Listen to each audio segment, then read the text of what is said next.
Hello, friends. So happy to have you here with me today at Radical Joy. If you've been here before, welcome back. If this is your first time with me, well, I'm glad you're here. Each week, I'm here with you talking to myself about things that weigh on my mind and heart, hoping if you're dealing with something similar, we can adjust our perspectives as you listen. Hey, if you're struggling with something that needs immediate attention, please know that help is available. Just dial 988 nationwide in the U.S. to reach the Mental Health and Suicide Crisis Hotline. All of us here at CLW Studios believe that mental health is a vital part of our well being. The more people I meet and the more places I go, the more I realize how important it is to make people aware of the fact that there is no shame in enjoying the parts of our lives that are incredible. It's time for some radical joy. And this week, the three fingers pointing back at me are for living on the brink of superfluous.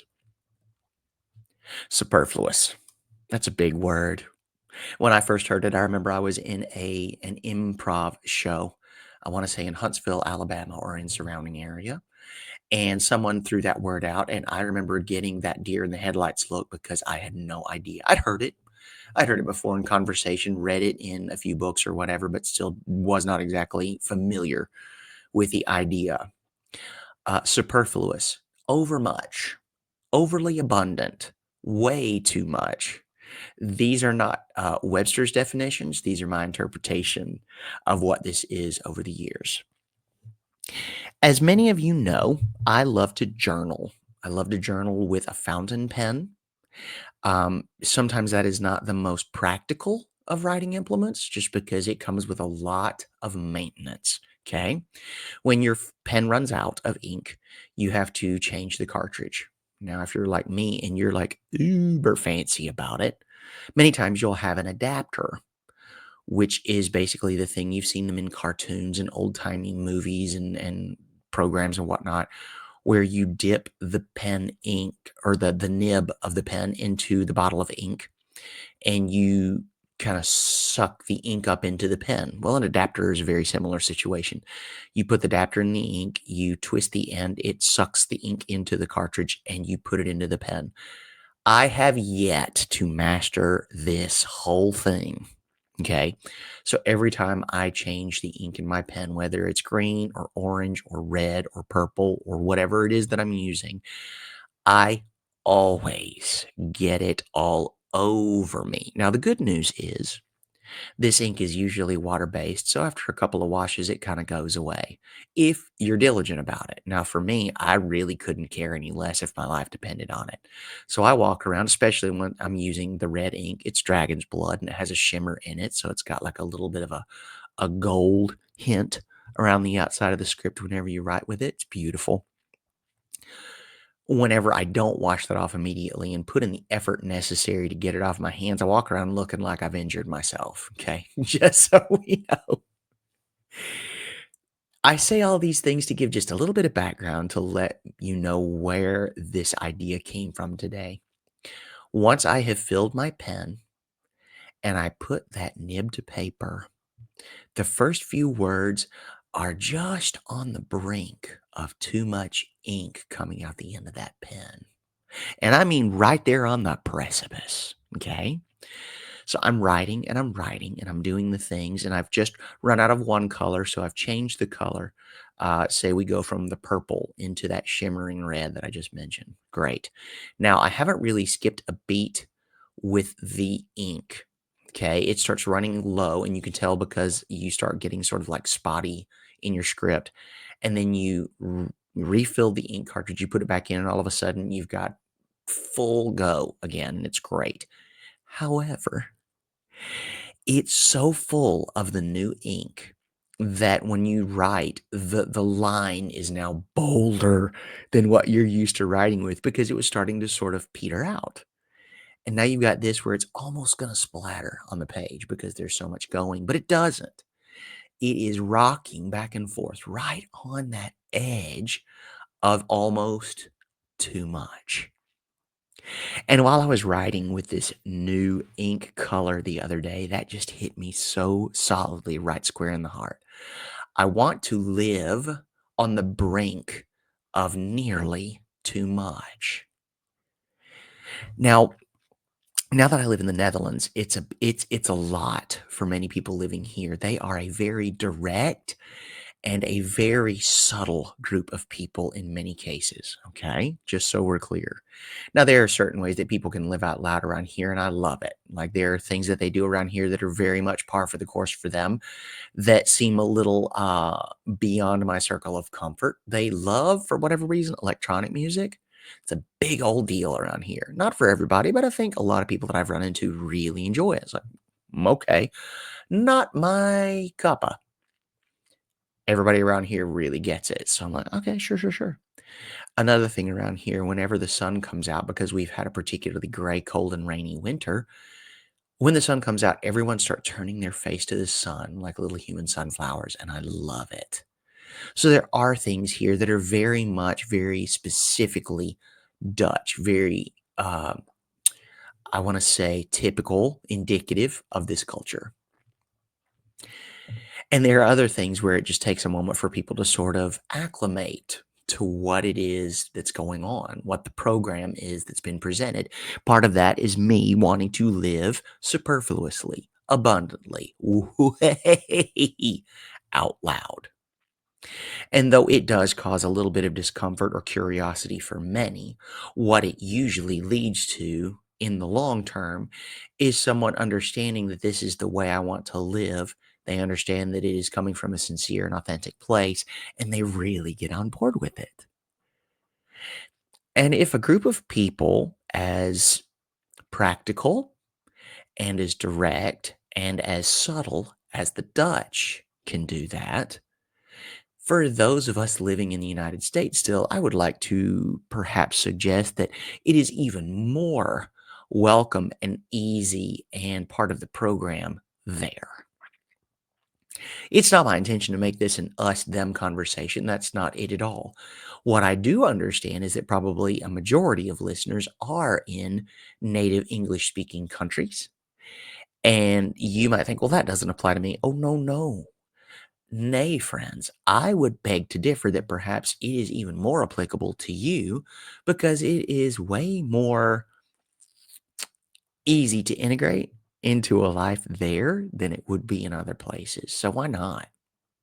That's the thing that I want to continue to do. I see a lot of people, there's a lot of reason to sort of live quietly. I think a lot of people are hunkered down, waiting to see what's going to happen next. Wise. Especially if you're someone that's in a marginalized community, if you're someone whose rights or way of life have been recently attacked by the current administration, I think that's a very wise stance to take until one knows more about the terrain of the situation so that you can handle it more safely, carefully for you, loved ones, family, etc. Absolutely. What I would like to offer is that mayhap that's not going to change anytime soon. We continue to see new and crazy, and in some cases awful, meaning that instead of living out loud and growing to fit the life you want, more and more of us are hunkering down and ducking for cover and trying to make yourself as small as possible in order to protect yourself. Though I wholeheartedly support that and think that is a very wise decision in many cases. I think that is going to be the situation for a minute. And so I would like to proffer an option if you're willing to hear it, because we know that's going to be the case for a bit. We're going to need to start lifting our emotional and loving weight to make sure we continue to get stronger and bigger so that we can meet those challenges and continue to live as best we know how, out loud, proud, strong, beautiful, and bright. Yes, I know that sounds easier said than done. I admit that. I mean it wholeheartedly.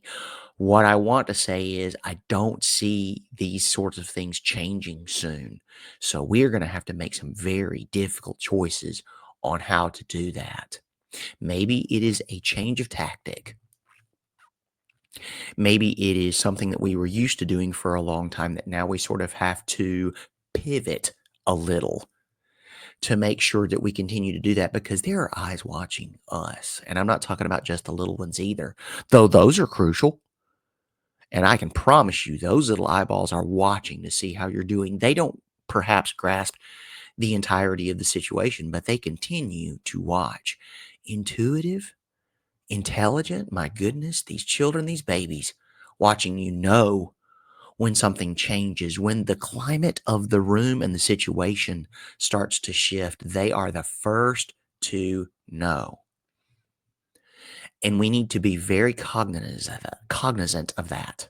We need to watch it because we want to make sure that we continue to provide an atmosphere and environment where they feel safe, cared for, loved, and fun. We got to continue to show up with the fun. I would also like to mention that theirs are not the only ones watching us. There are people in all of our lives that look to us for strength and leadership, and we have to be so careful the way we respond to these kind of things because it's a tightrope we walk. Okay? Because we want to make sure that for those that are watching, we continue to lead in a way that we provide the safest outcomes. We also need to remember that sometimes living lean is not living. We got to continue to live off the fat of who we are. We need to live and continue to spin and dance and celebrate in the fullness of the people we are and the weird little idiosyncrasies and these delights that we offer that are very uniquely us. We got to stand on that. We got to be strong in that. We got to be solid as a rock. Okay. And sometimes we got to be doing that scared. I want to give honor to it. I want to make sure you know I'm not criticizing this. What I'm saying is that while we are being careful and safe and putting out as much protection as we can for those that are watching, what do we want them to see? Yes, we want them to be safe. We want them to be protected. We want them to follow our lead so that they don't put themselves in a place that puts unnecessary harm in their way. And we need to be warriors. We got to be strong. We got to live out loud and we got to love even louder. We've got to put the joy that lives inside us at the front. We got to put that right next to the skin so that whenever they know that there is armor here to protect them from the danger of the world, just beneath that layer of stainless steel needs to be the squishiest heart and the brightest joy that you can show them. I cannot stress to you enough how important that is right now. And I'll be honest, I didn't realize, I didn't know until I got reached out to by some of the burliest, toughest, and most wonderful people I know to say, hey, I didn't know this was going on, talking about radical joy. And now that I'm here, keep doing it. And that's exactly what I want to do. And since people have been reaching out to tell me this, oh, friends, oh, me and amen. Here we are to make sure that I double down on this to say, hey, joy is crucial. The love you have in your life, the happiness that continues to inhabit as many moments of your waking hours as you can possibly muster. Not only is it crucial for you, it's important to those that are keeping an eyeball on how you live your life. I know I'm not asking a small thing of you. I get that. I do. Prices continue to rise. The economy continues to quiver. The things that we put so much of our faith in as the thing that will protect us and keep us safe. I write this in my journal almost every day. The thing that keeps me safest in the terms of the world is having money in the bank and a way of keeping it coming in. I get that. I'm not trying to say that I live in some kind of little frou-frou loopy world. Trust me, I get it. I know what's going on out there. I'm here too. I have relocated my postal code. It does not mean by any stretch of the imagination that I have removed myself from it. What it means is that I have put myself in a different place so that I can watch it from a different perspective. We're always talking about doing something like that. Great. Another very important part of this that will sustain us all as we move into what it seems to be a darker timeline and continues to try to shade us with it is that joy is the most effective weapon against the kind of stuff that continues to knock at our door. It's there. It's knocking, it is insistent, and it is trying its dead level best to keep us confused, divided, scared, and angry. And angry is one of those things that is a wildly effective motivator because it feeds into fear, which is easily top two for greatest motivators. Fear and love are the two greatest that I can think of right now.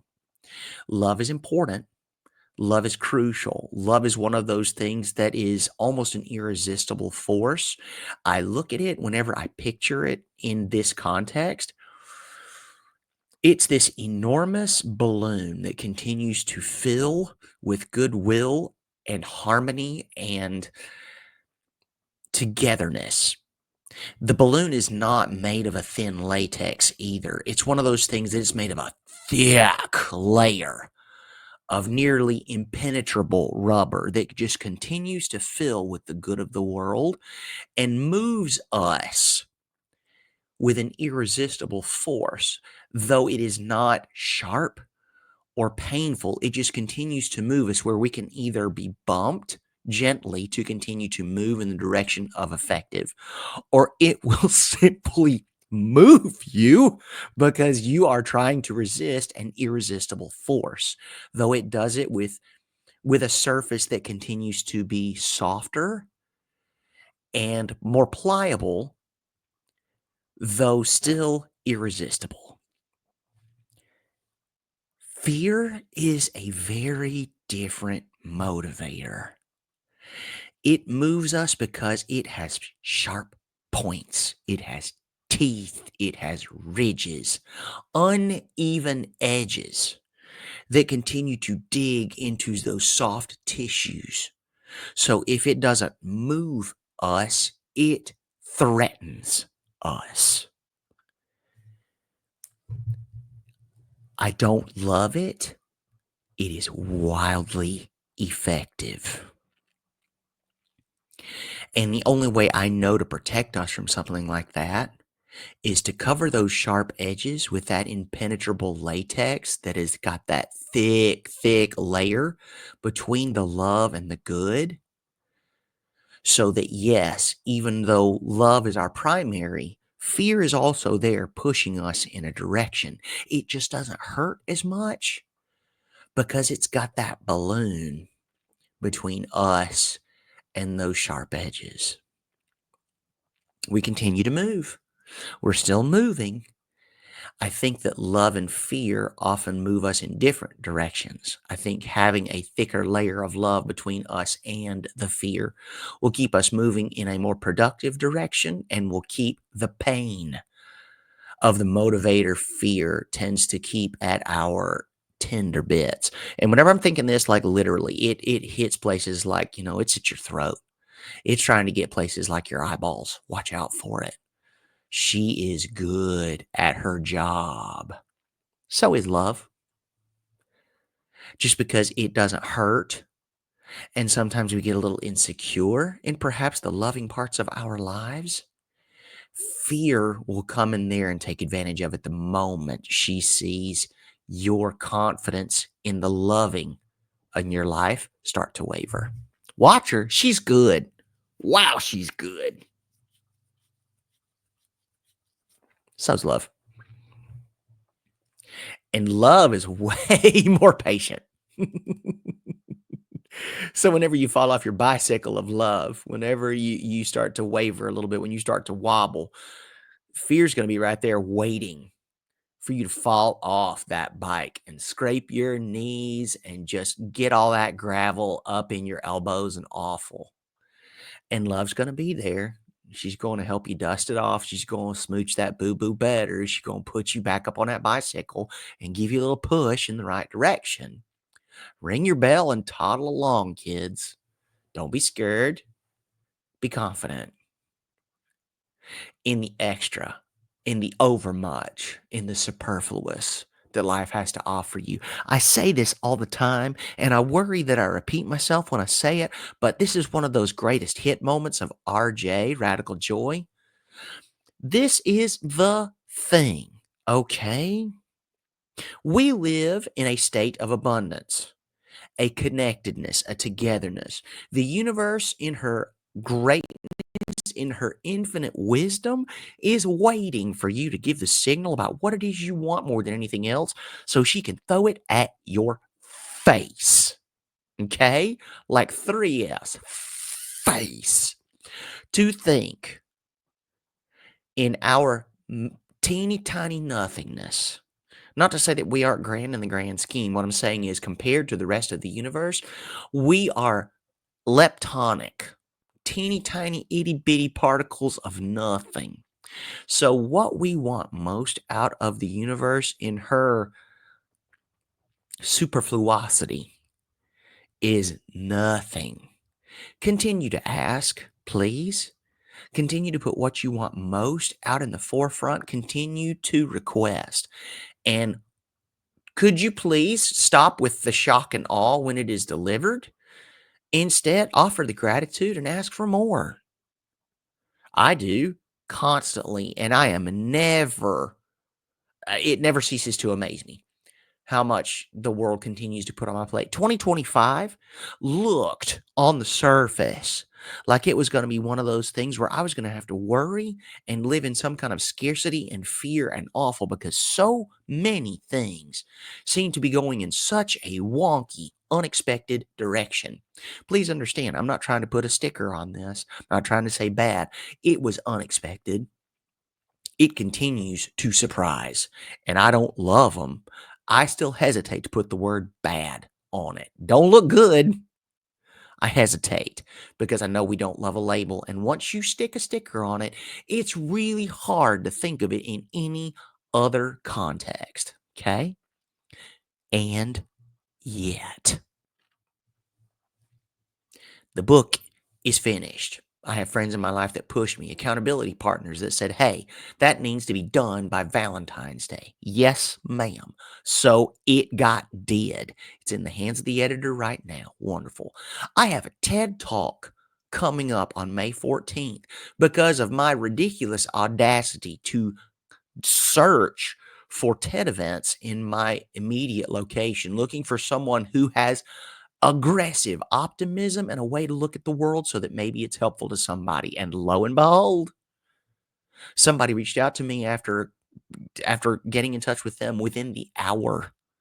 And on May 14th, I will be having my what I hope to be first and not last TED Talk. I've got a concert that I'm putting on in Paris where we're going to be celebrating my 50th year on this planet. Now, I'm not 50 yet, but who wants to go to Europe in January? Who would have thought that I would have been able to get that done? Now, granted, none of this is done yet, but there's a big, long journey that's already in the rearview mirror to get them done. All these things coming to fruition in 2025 if all goes as planned. What? Exactly. You cannot look at something that lies in front of you and know it's going to be bad. Pardon me. Let me get that straight. You have a choice of looking at what is directly in front of you to either insist that it is going to be bad or insist that it is going to be amazing. And sometimes you don't even have to put it in either camp. What you can do is say, okay, this is what it looks like. This is what I need to get done. Let's get to it. What does that look like? What does the work look like? What does the mindset look like? What does the amount of optimism look like to get these things done? Right? We have to continue to look at these kind of things. It's not that it's ever easy or difficult. What it is you have to look at this like a math problem. You got to look at this like an equation. Okay, got it. This is the gravity of the situation. What does my exit velocity look like in order to overcome or exceed this gravity so that I can get into the orbit of what it is I came to do? Great. Now I know that. What are the variables? My mindset. How much effort is required? How much resource is required? How much I must earn in order to pay for this kind of thing? What can I do to supplement said income in order to do these things? It's never a question of can or can't. It's a question of what must I in order to. And not all of those things are income, okay? I know a lot of our concerns very heavily depend on and focus on sufficiency in currency. Boy, I get it. I do.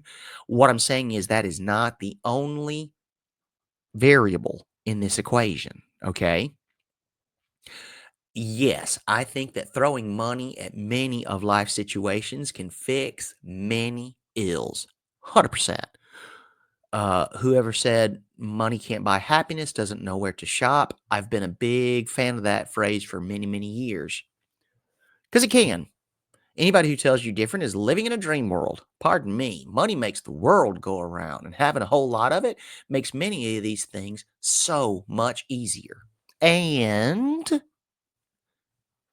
if you ain't just swimming in it, we got to find other ways to do it because that's another way to do it. Money is not the only way to get the world to turn. It's just one of those that makes it easier. And to be fair, I've met a whole lot of really genuinely stupid wealthy people in my life. I think many times the effort to get whatever it is you want done, it's way more rewarding if you have to do it on your own wiles instead of relying on cash to get her done. Uh, and I'm not saying that's the only way because I'm certain, myself included, there's a lot of us that would love to disprove that little theory that I just said. Yeah. Well, Bullard, great, but I would love to know what it feels like. Whew, boy, don't I know it. Had a sit down with some friends a while back. They got real upset because they had some kind of travel issue and they were trying to get in touch with their family or loved ones and they didn't have their phone on or they weren't near the phone or they were working and they couldn't answer a call or whatever. And this person got real fuzzed up about it, got real upset. And for whatever reason, they decided to ask me for my input on the whole situation.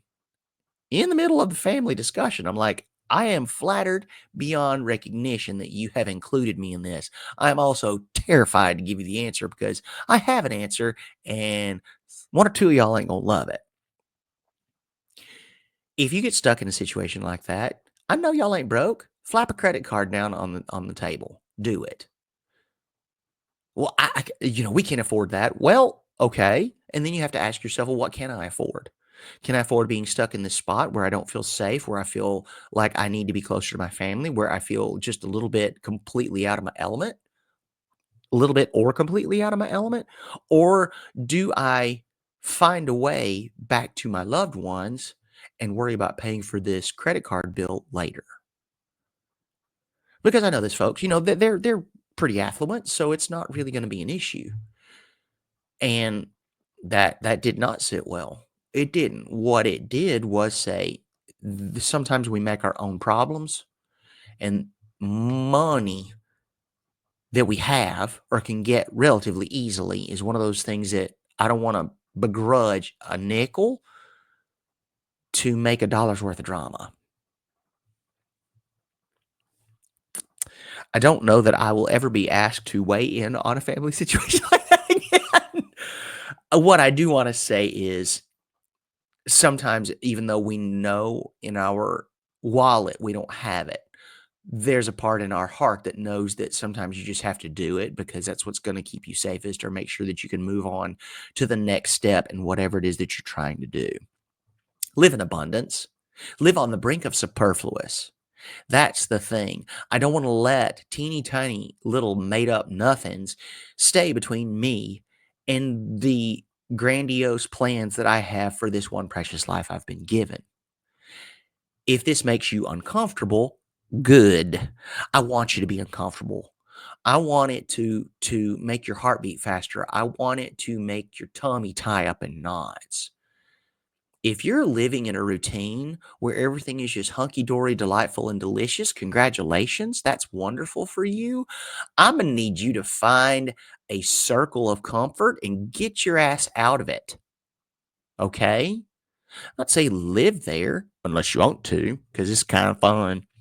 I am saying that in order to experience this kind of growth, in order to be a better example and to strengthen yourself in many ideas of the spirit, I would love for you to do that for me. Put yourself in a situation where you've got to rely on something that you know you can do, but you're only about 62% sure. So you can grow into that other 38. Please and thank you. It doesn't have to be a giant leap every time. Why? Small, consistent steps. We can do these things. Hard things are not. They're not outside our scope of reason or capability. What we do have to do is just make sure we pull up our big boy and big girl and big everybody else britches and get to it. Get to the work. Man, easy life does not always equal best life. Sometimes we've just got to put too much on the plate. Oh man, what? Oh, I hope I don't mess up this quote, especially since we're right here at the tail end of this wonderful episode that I've enjoyed. It was just like, don't ask. Oh.